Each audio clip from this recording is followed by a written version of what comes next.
नेपाली भाइ हात पनि चल्दैन खुट्टा पनि चल्दैन 19 वर्षमा कुन हालतमा छ हाम्रो सन्तोष बोहरा दुईटा आँखा गुमाएर बस्नु परेको छ अभिषेक भाइ हाम्रो प्रकाश बोहरा भाइ सबैजनाको हालत त्यस्तै छ त्यस्तै हालत हुँदा पनि जुन अब अन्तर्राष्ट्रिय रूपमा पनि अहिले पेट्रोलको भाउ बढ्नु डिजलको भाउ बढ्नु हाम्रो पुस्ताको लागि चाहिँ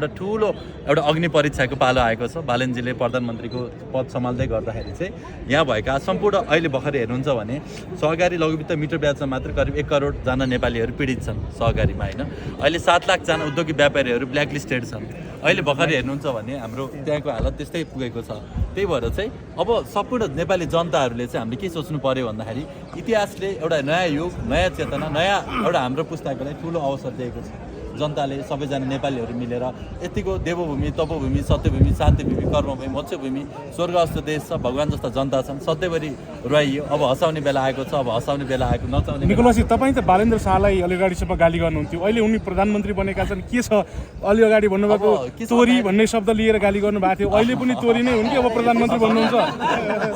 अब सबैजनालाई के बुझ्नु पर्यो भन्दाखेरि कोही पनि मान्छेलाई हामीले भगवान बनाउनु भएन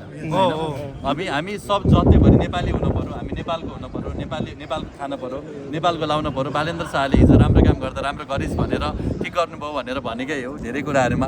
कुनै बेला नगर्नु भन्दाखेरि कोही कुराहरूमा अस्ति प्रधानमन्त्री बन्दा नबनेपछि जेनजीको मागको कुरा नहुने हो कि देशको हालत यस्तै हुने हो कि फेरि हामी चाहिँ अर्को घञ्चक्करमा परिने हो कि भन्ने भएर चाहिँ अलिकति डिस्प्युटहरू भएको थियो केही हाम्रो अनुरोधहरू नमान्दाखेरि कुनै बेला कराइयो पनि होला भोलि बिहान पनि उहाँले राम्रो काम गर्नुभयो दामी गर्नुभयो देश र जनताको लागि दिनरात मिहिनेत गर्नुभयो सुशासन ल्याउनु भयो होइन हामी सम्बन्ध त्यति साह्रै बिग्रेको पनि छैन हामी कुराकानीमै छौँ सबैजना छौँ देशलाई राम्रो गर्दा हामी जहिले पनि राम्रो भन्छौँ देशको लागि अब भोलि बिहान इनकेस अब त्यस्तै कारणहरूले गर्दा विदेशी हस्तक्षेप बढी भयो हामीले उहाँहरूको मागहरू जनताको भावना बुझ्न सकेनौँ जनताको मर्म अनुसार काम गर्न सकेनौँ र भनौँ न विभिन्न कुराहरू आयो भने भोलि बिहान पनि हामी अब त्यतिखेर पनि हामी खबर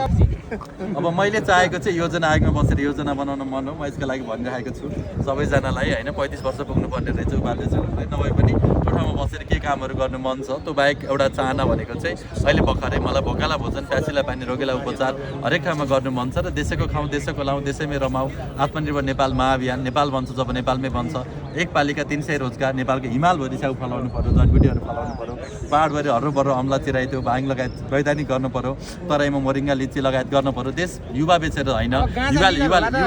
युवाले गरेका उत्पादन बेचेर धनी हुने हो